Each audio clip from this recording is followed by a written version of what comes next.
So I'm taking the western side of the state, and she's in Corbin, so she's taking the eastern.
To partner with us and that they want to work with us and that they see that as being a positive. And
What's the catch here? Like, sir or ma'am, no catch whatsoever.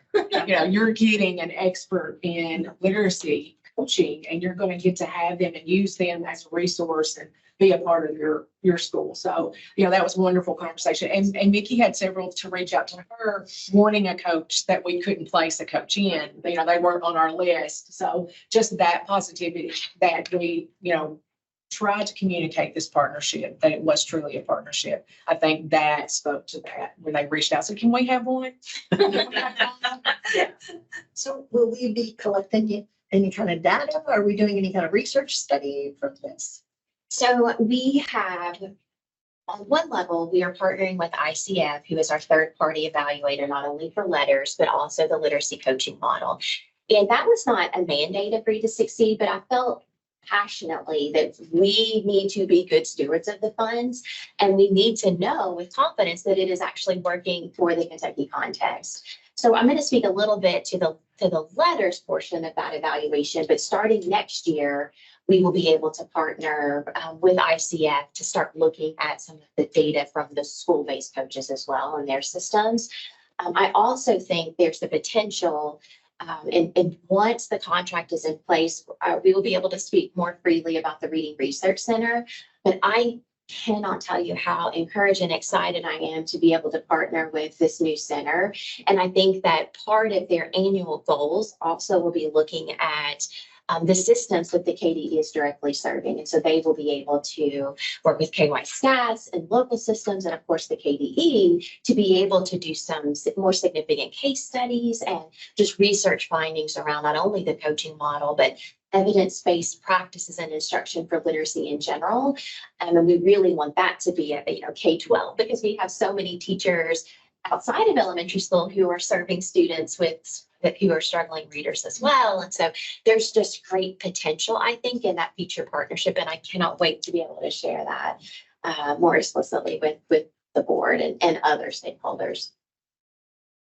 Okay, so moving on to our next slide, and if you have other questions about the coaching model, we will be happy to answer those, but I wanted to share just a few other things. So on the next slide, you'll see that there is an announcement related to the third cohort of letters. Would you all mind to go to the next one? Thank you.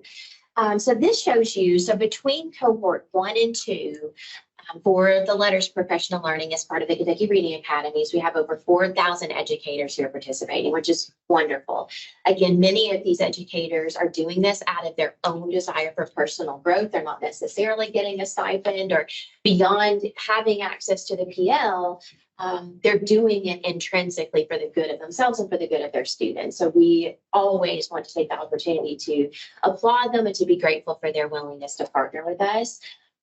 The third cohort, the registration will open as of May the 1st, and our first communication for that actually went out this week. And we're very excited to be able to serve, we hope, many more teachers and administrators as a part of cohort 3. This will be our last round, potentially, that is funded via our ESSER ART funding. But we do have sustainable funds as part of Read to Succeed to be able to continue on with letters. But we also are looking to some other professional learning opportunities that would fall under that larger umbrella of Kentucky Reads to Succeed as well, in the Kentucky Reading Academy. So we look forward to the cohort 3 participation, and we'll of course share the numbers with you when we have a better idea of how many folks will be joining us in that round. And as always, anyone in the board who may be interested in participating or taking a deeper look at it, we would love to allow you that chance and offer you a license for that learning as well. On the next slide, this kind of goes back to the ICF discussion. So in working with ICF, in this year, they focus primarily on survey data and focus groups with different teachers and administrators who are participating in letters. They even interviewed folks who were not participating in letters to try to have a comparison group there. But within the surveys alone, they had 855 respondents. And again, Christy and I are always just amazed at how many people are willing to respond to the surveys around letters, because it's just another thing. And we know teachers have so much to do. So the fact that an administrator, a teacher would even be willing to respond to the survey, we're so grateful. So if you look here, it's somewhat difficult to see, but it says at the top, teachers reported an interest in expanding their knowledge and skills around literacy and being able to better help their own students. So that was sort of their reason why they wanted to participate. And I just wanted to point out to you all that fourth bullet there under the first thing, it says, this is from a first grade teacher. Once you learn the strategies and how to do things, you can look back at how the brain works and really understand, oh, this is why this kid is struggling. So I think having the basis and working from that has been really eye-opening for me. And we could give any number of responses like that. And, it is affirming because we wanted to support teachers in a meaningful PL, something that could be ongoing and job embedded and truly impactful for the student experience. And we're hearing from teachers that is true. From the administrator response, you can see there they were participating alongside a lot of coaches, even some veteran teachers who were wanting to join the learning to better support other teachers. So really thinking about that community collaboration that can occur around the PL. And so that first quote there from an administrator, it says, I have a commitment to helping my teachers grow professionally, but also deepening their knowledge so that our students will leave our school as readers. And, it can't get much more foundational than that. And so just wanted to acknowledge that comment. And I know Christy's going to share a few more bright spots from some perception data that we just received. And so I'll turn it back over to her.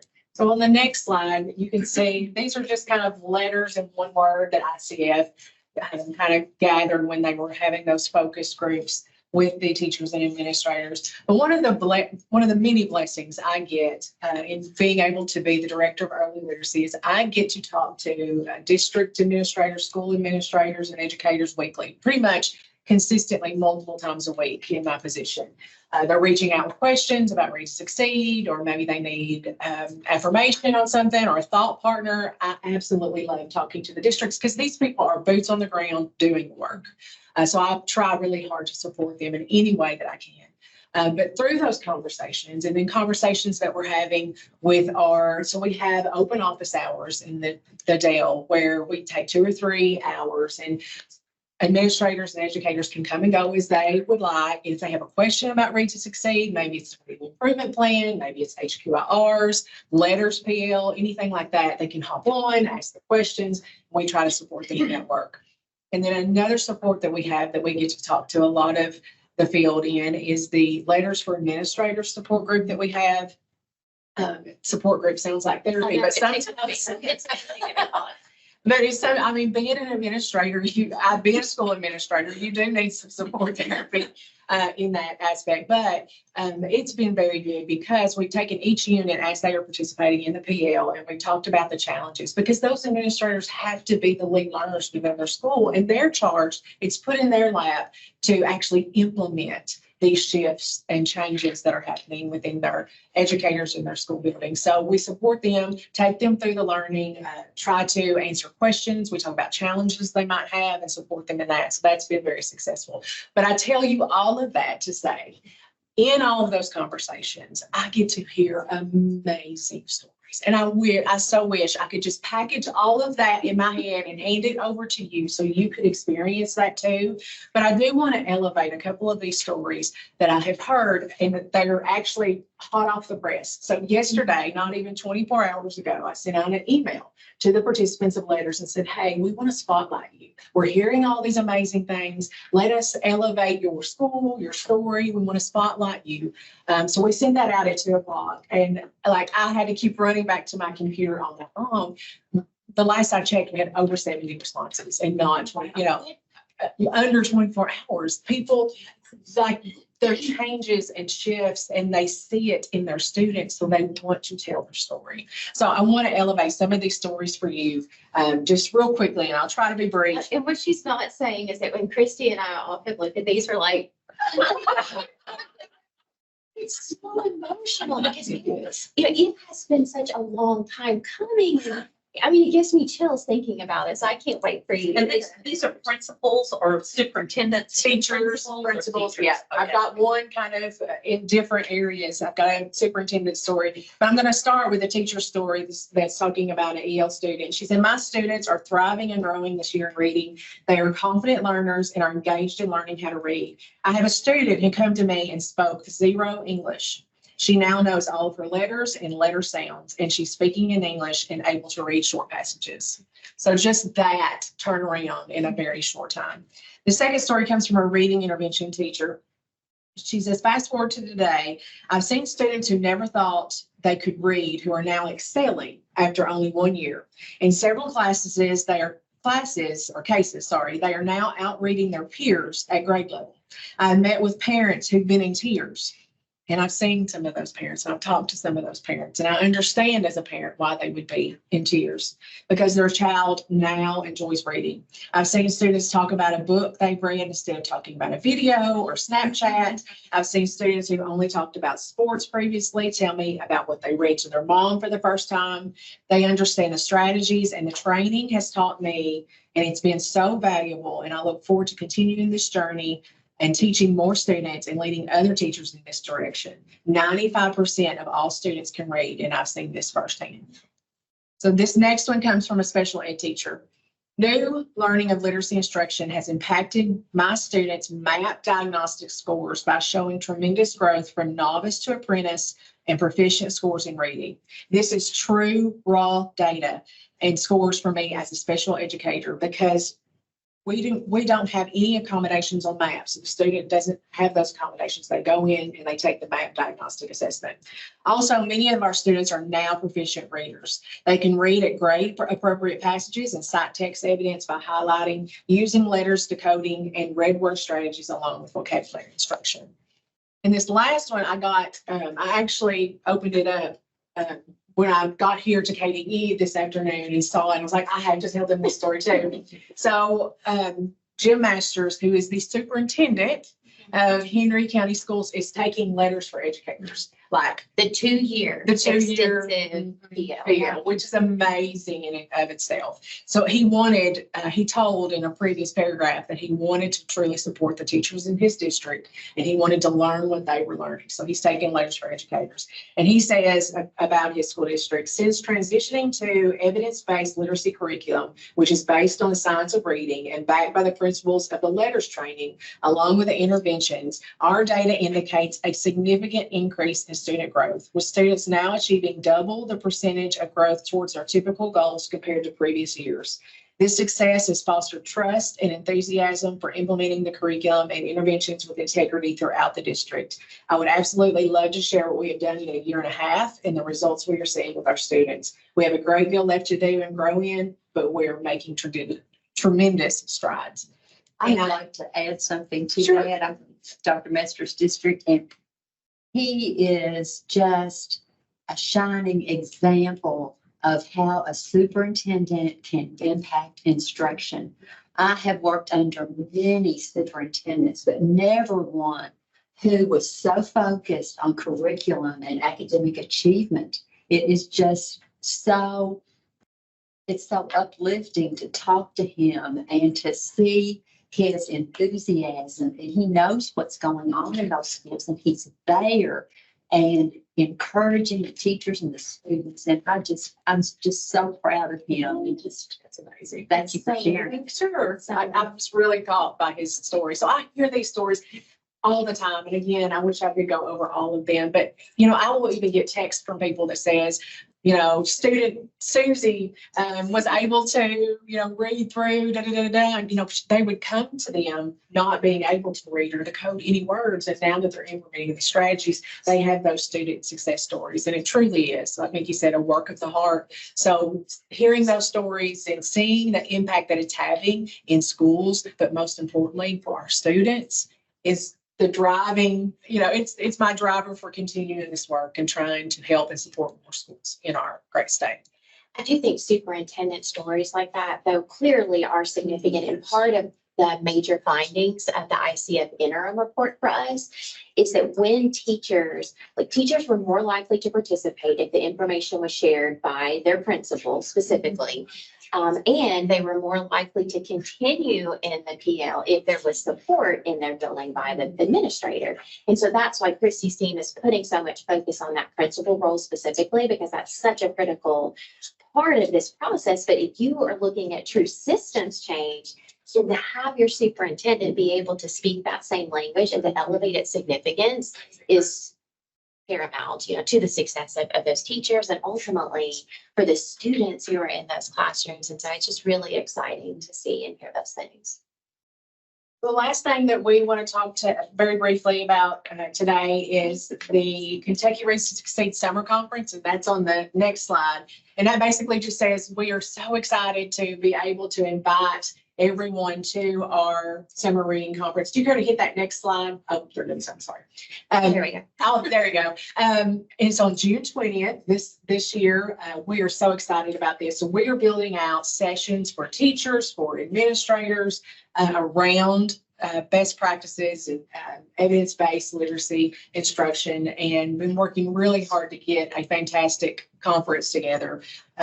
We invite you as members of the KBE to join us, and you would just register. Our registration went out this week for the first time in the Commissioner's Monday email, and you would just register under the K-12 registration link and then select the KBE link under that. And what we'll do, we'll make sure that Dr. Brewer has that language, because we would love for the whole board to, to be invited. And so we'll make sure that she has that so you can look at it later. But Christy's team has done amazing things, even just building out the conference schedule. So there will be courses for and professional learning opportunities for elementary teachers, but we're also inviting teachers of grades 6 through 12 and then administrators. And so I am very excited and can't wait. I hope that Dr. Fletcher, I know that's a little early, but I would love for him to be able to be there as well and just have the full support of the agency. Certainly others across KBE can attend.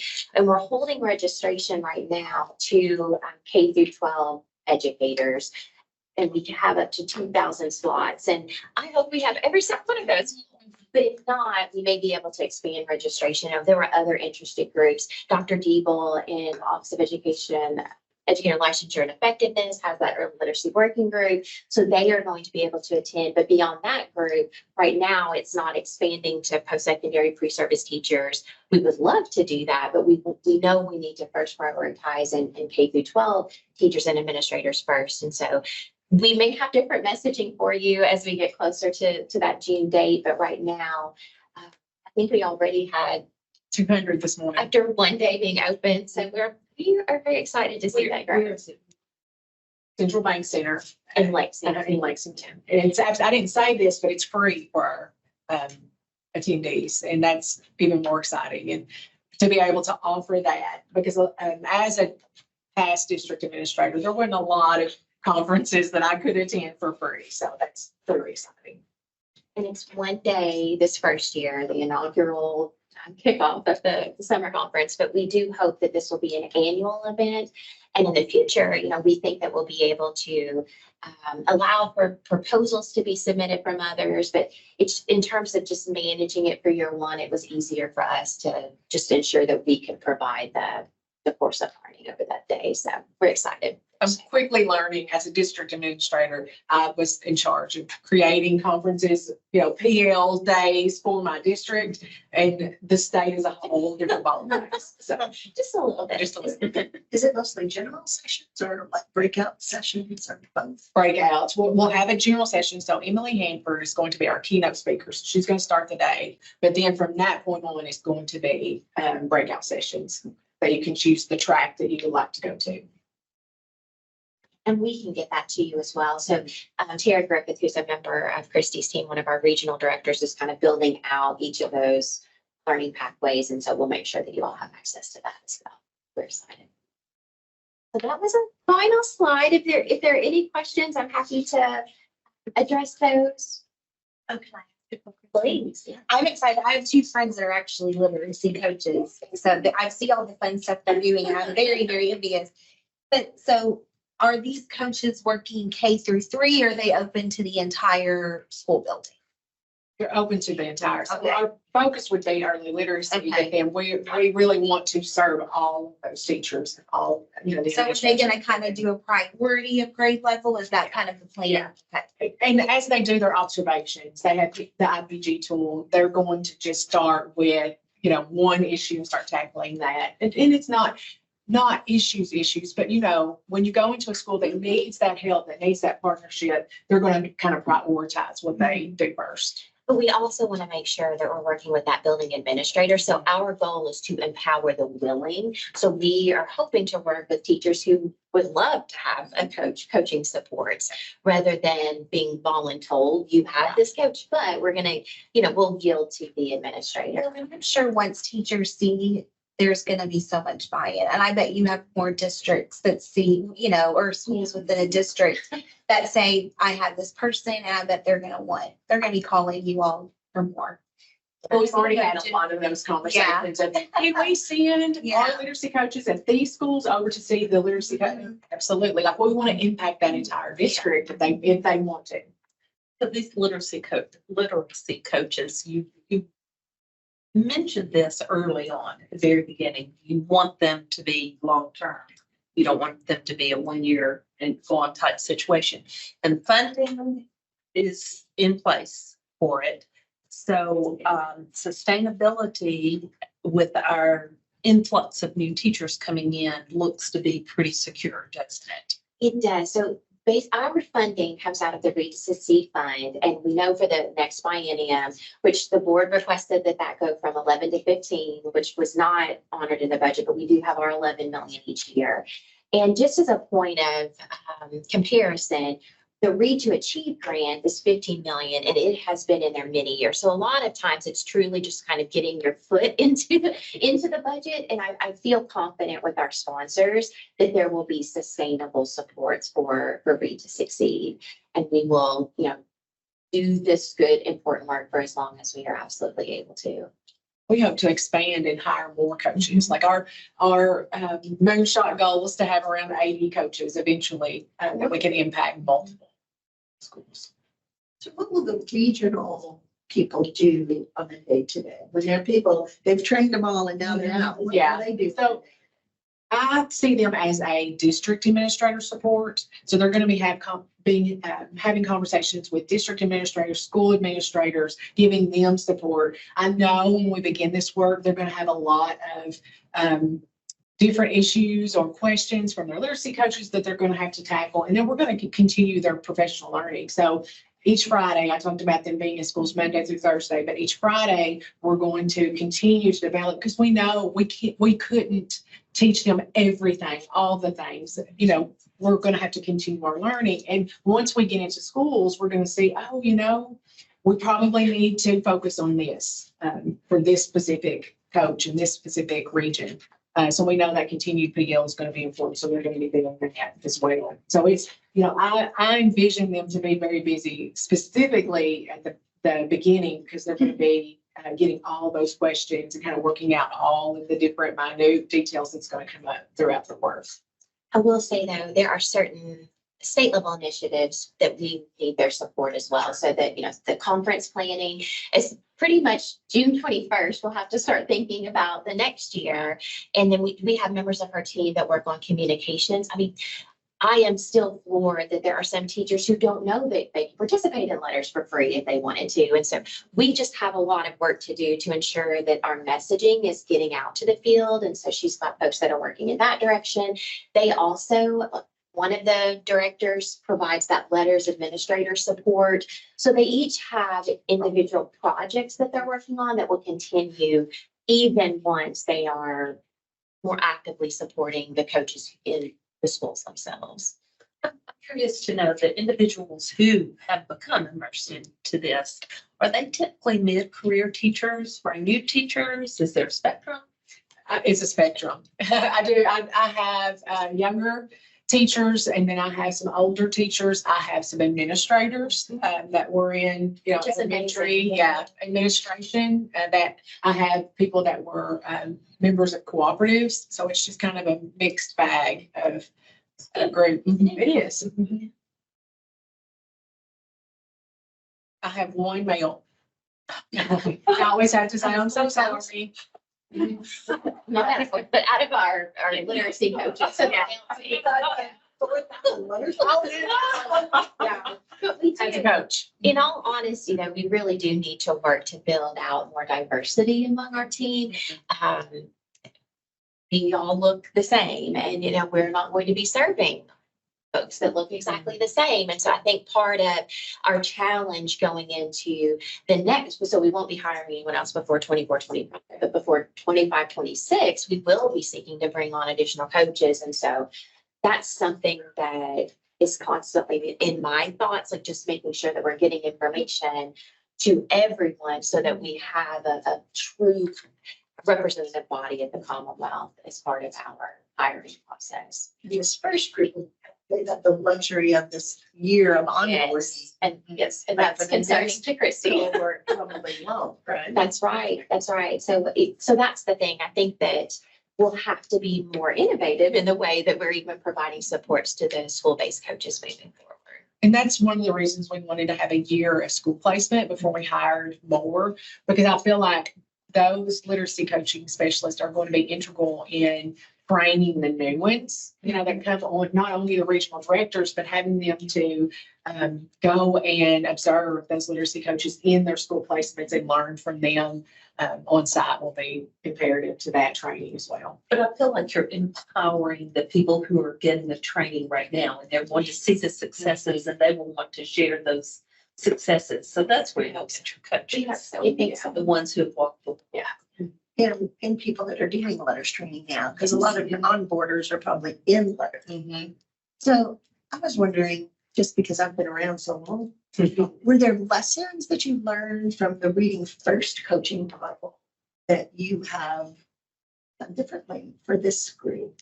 I think that was one of the reasons why we wanted to be clear from the beginning that, this is something that is opt-in, but it is led by the KBE, and finding ways to partner with the existing local coaches so that it's not divorced from those local efforts. But also, I think, acknowledging the fact that this KBE school-based coach could be there more than 1 year, that it could be a sustainable partnership anywhere from 3 to 5 years.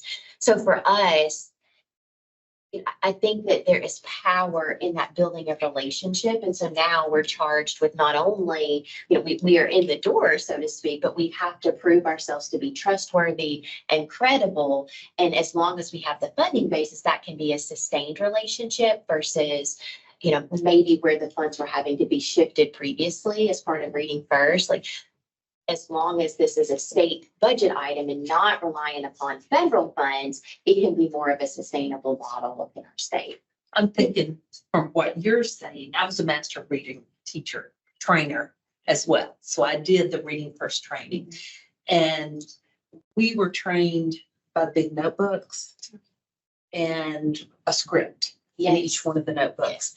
And it was training by death. It was dry.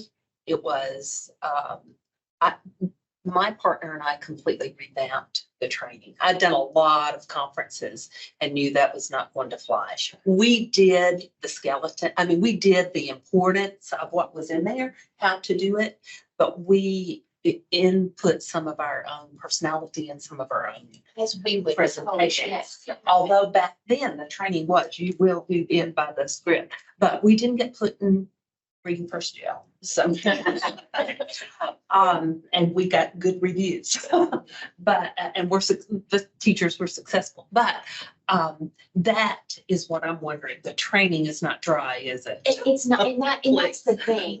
So the state level model gives much more flexibility to truly meet the district and school where they are. Those were local. Yes, and because that's the thing, some of our coaches, we hope, that they will be working with a number of teachers. And so they may be doing some school-wide PL, they may be working with district coaches, but their main priority will be serving the teachers, who are willing to be coached and really making an investment in that teacher for a sustainable amount through multiple coaching cycles. So it's really not coaching, not training. Not Correct. right. Although they may do some training, but it's Do you have to really be more in about the that right- coaching Yes. relationship. Yes. Yes. That school administrator, I would love if you would do a PLC or, do a PL this afternoon around this. Invited. It's kind of like a basketball game where you have to, our coaches are going to be able to go in, read and react. So they're going to have to see what that state of literacy is and then react to it based on that day. So it's not like that intense 5-day training and you. Because the reality is, we do have an intensive PL that, Right. people could be participating in terms of letters. And I think the coach can support those conversations. But I am also looking for other PL models and professional learning opportunities that may not be as extensive as letters for folks that just truly do not have the capacity and the ability to commit to 2 years of learning. So how can we take a more targeted approach with the same level of the evidence basis for something that's potentially a bit more meaningful? Kind of a Reader's Digest condensed. That's a beautiful way to say it. Our second And for our secondary educators as well, because I have secondary educators reaching out all the time, wanting that PL because they have students that are currently in the classroom setting, they're struggling and they don't know how to address that. And you all know that's my background. I have such a heart for those teachers too. So there's much work to be done, but it is exciting work and it is the right work. And I feel so privileged to be able to even have any kind of hand in the work that your team is doing. And just think how life change. These children are going to be successful. So thank you all very much. Yes, We really appreciate that update. Just, get those high level overviews. It's just not the same as really hearing what's going on, and getting a feel for that. So thank you very much. So, Thank you. yes, so now we're going to move on to the Kentucky United We Learn Council update. We have Karen Dodd and Sarah with us today. So thank you all for being here and still with us there. Yeah, no, I loved hearing all of that. Early literacy is definitely in our strategic plan, which is what I oversee from a strategy perspective. So it's great to hear so much depth on that. So we're going to be a lot quicker though. With a lot of that. But a lot of us are literacy. I know. But a lot of us fun. We've got a whole stuff going on here too. So I'm normally I start off with the structure and I feel like I've done that ad nauseum. So I'm gonna skip over that. If you have questions, I can always back up and go through that. But I feel like we've been at this for almost 2 years now. So I'm kind of gonna skip out all of that and just really wanted to focus on where we're going at this point in time. So what I have up here to begin with is just the moonshot. This was approved. Let's see, I think we approved this over email, didn't we? Yeah. So this is finally approved. It is the council's vision, and that is to build a prosperous Kentucky. We will launch an accountability system that is meaningful and useful to our learners.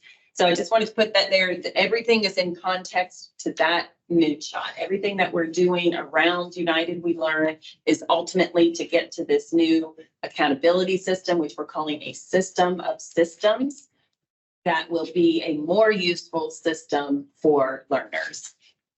And so we're changing things up. You can go to the next slide. We're changing things up in April, which is our next convening. Back in November would have been our third convening. You have to count. Yeah, third convening. That was our wrap up for year 1 of the council. And we introduced working groups at that time, really to try to get folks more engaged in the work. We were having a bit of an issue with people coming to the convening, but really having a hard time getting them on calls in between, which is totally understandable. They are volunteering their time to help with this work. So we really wanted to move forward, being a lot more cognizant of the fact that it's hard for them to be in a monthly meeting with us or things like that. So what we're thinking is moving into these working groups and having these working groups be more dynamic. So April, I'm going to share with you what it's going to look like in April. Next November, when we meet again, it's going to look a little different. So it's just an opportunity to get the input from our cool council members while we have them there in the room for 2 days. And then between convenings, if they're available, they can jump in. But we're really going to be relying a lot on our partners who are experts in their field, who have been doing this in other states. They understand what goes on at the national level. So really relying a lot more on our working partners who we're paying to do a lot of this work, but using, again, the convenings to get the input from the members of the council. So we have four working groups that we're going to introduce in April. And this convening is April 25th and 26th, and it's here at the department. So the 4 groups are engaging and communicating with communities, a menu of options, district supports for quality, learning with local districts. So I'm going to talk about the first 3, and then I'm going to toss it over to Sarah. She'll talk about the last one and close us out. So on the next slide, we have engaging and communicating with communities.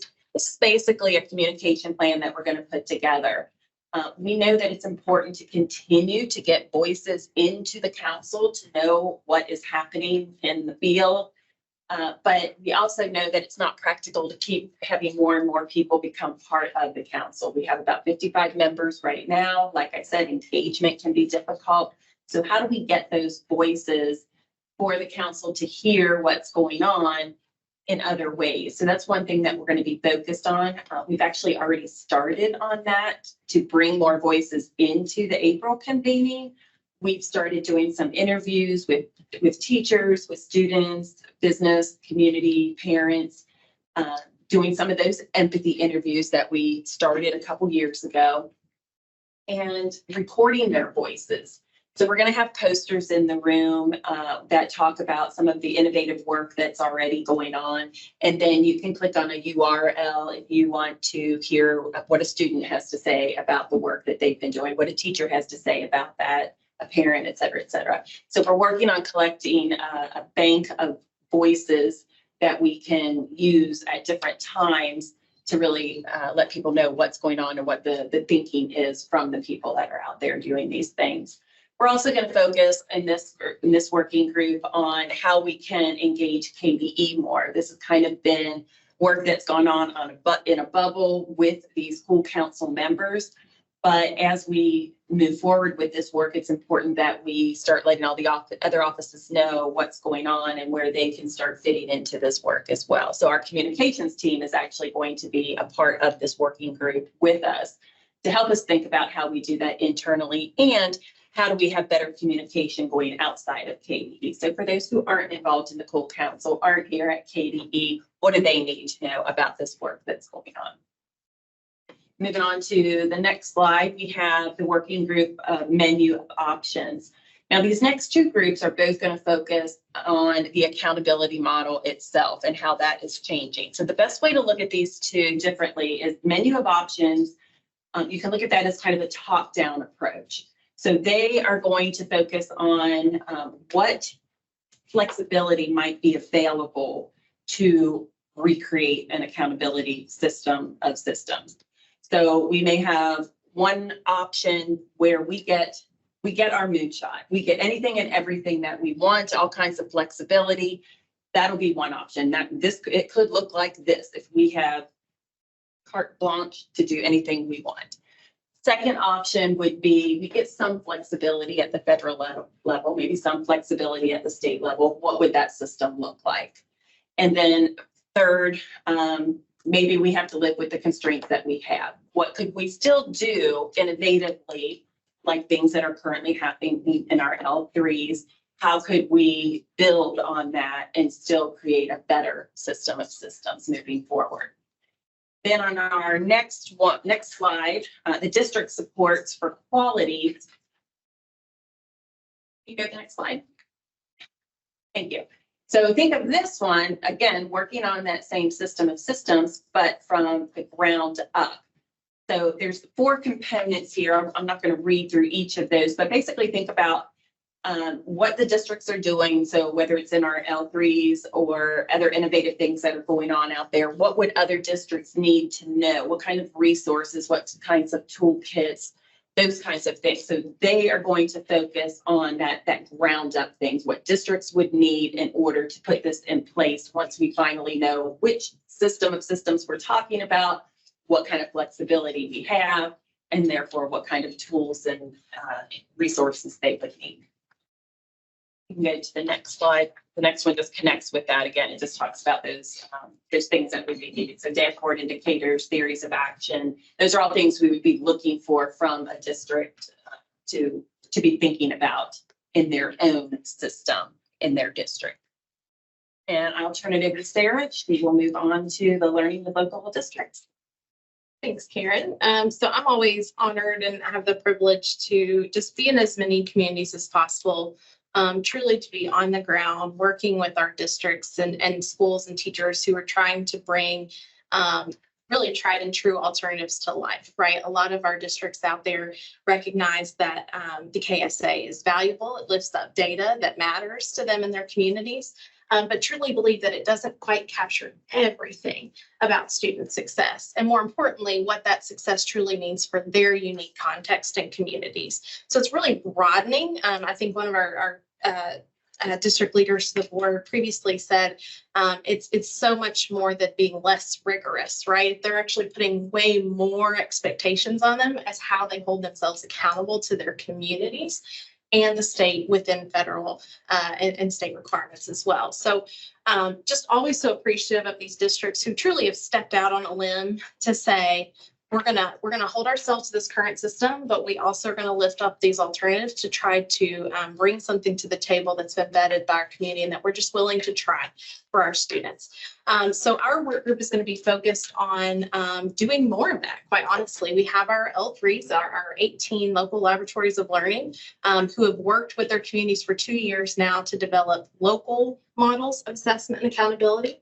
But we know there are, because of that and because of the statewide Deeper Learning Grant that has impacted about 167 districts over the last 2 years, there's such a rich environment across our state of people who've invested deeply in these types of local systems. So along with Dr. Karen Perry from the UK Center for Next Generation Leadership, we'll be leading this work group, really trying to put some documentation around the innovative practices. So we know these things are happening. We have pockets where this is happening, but we know if we want to try to elevate, amplify, and spread these the really effective practices and lift up even a research basis around this. I feel deeply that we have a responsibility to build that for ourselves if we're leading nationally, as Kentucky often does in this space. So how do we create a work group who wants to think deeply about the documentation of local innovations and share that with other work groups where it's relevant to build up that system truly from classroom practice and local efforts? And from there, identifying, disseminating those best practices, thinking truly about holding true to those vibrant learning experiences and deeper learning outcomes so that we can truly enhance education for our full state. And from there, our full committee, thinking about those resources out of this work group, have a deliverable and charge where we'll help support the creation of professional development resources and systems banks to help drive this work systemically as well. And so we can go to the next slide. So as I mentioned, the L3s are just one group of incredible district leaders and community co-leaders, and really their whole community to come on as coalitions themselves to share their learning along the way. We were thrilled that after 2 years of working together, we actually got folks in the same room, March 6th downstairs here in Frankfurt. We were joined by the Accelerating Innovation Committee from the Cool Council, and it was just such a beautiful day, quite honestly, to put so many great minds in a space together. And what we did was we lifted up themes of design principles. So one of the committees of the council has said, when we're designing this new system of accountability, these are 12 things, 12 principles that we want to hold true to. Things like vibrant student experiences and outcomes. And so our L3s took a closer look at this draft of principles and really put their learning in that context. So we're excited to work with our L3s at the end of this month to synthesize all of that good learning in a really simple resource. Quite honestly, we're going to have 3 one-pagers, some thoughts, some collective insights, trends from the field, and areas for further support in the themes of student experiences and outcomes, local expertise and context, and continuous improvement within state policy. So those are kind of 3 big buckets that our L3s have poured their collective efforts towards lately. And I'm excited to hopefully share with you all very soon kind of their voices lifted up and what they've been learning, diving deeper into that. But that's just kind of a taste of what our work group will build out and flesh out more fully. I also just want to plug here, it's not on the slide, but as of this week, we have also released our innovation guide. We had a press release go out this week from our communications team. If you haven't seen that, thank you. It captures about 12 communities across our state doing some work, some L3, some not. We range from Jefferson, Fayette to Allen and Eminence in that guide, and just lifts up some areas of action, some considerations, some policy flexibilities for folks who just want to consider on-ramps for personalized or deeper learning experiences for students. So if you're ever interested in a little bit of the work that these districts are doing, I point you to that new innovation guide on our website. It gives really great snapshots of what our work group will be diving into. And just in closing with our next slide there, Karen's team does a fantastic job maintaining the council webpage and resources. It's a labor of love, I'm sure, with all the meetings that go on. And so you can go to the council webpage off of KBE's main site there. You'll see a wonderful history of the work done to date. They're constantly thinking of new ways, as she said, to communicate the work to all stakeholders. Each committee has a page that holds all of our agendas, minutes, recordings, and then Susan Strange, the project manager of the CGSA grant, also make sure that a newsletter goes out each month to kind of recap the most recent work. So we're excited, and hopefully you all are able to stay tuned in the in-between there as well. And I believe we have one more slide, or is that? Okay, just Call for those questions? questions. Yes, next convening is the 25th and 26th, so Thursday and Friday at the end of the month. And we're excited. I've been working on spotlighting some student defenses of learning and getting our members to think about that in the context of the menu of options. So when you pull them together in April, I'm sorry, I'm just gonna ask one question. You pull them together in April. Did they discuss much about the people who are wanting to come in and observe and talk to them? Is this becoming contagious? Is what I want to know. That's what I want. From In the a district positive part? sense. Yeah. From the district. Yeah. I think so. I mean, we've had council members that even recently said, we want to hear from more and more and more districts doing this, right? Our 18 are incredible leaders, and I always put them a little bit on a pedestal because there is some grueling work that went into local accountability models with doctors and teachers and farmers and students and parents. They've learned a tremendous amount, but I really think because of the Deeper Learning Grant that was really led by our co-ops across the state, huge one. I mean, 167 districts said yes to advancing deeper learning opportunities for students. And that was a PL-based grant, right? So tons of momentum. And I think marrying that with efforts around literacy and strengthening just instruction and what we're doing for our students is, I sure think it's contagious and has a lot of momentum around. I'm ready to turn that word into a positive. Any other questions? Thank you. This has been a really informative meeting. Thank you. So we need a motion to adjourn our committee. I'll make the motion. Thank you. And a second? I'll step in. Thank you. All in favor? Aye. So thank you all. I guess. Thank you. Thank you so much. Work to put that together.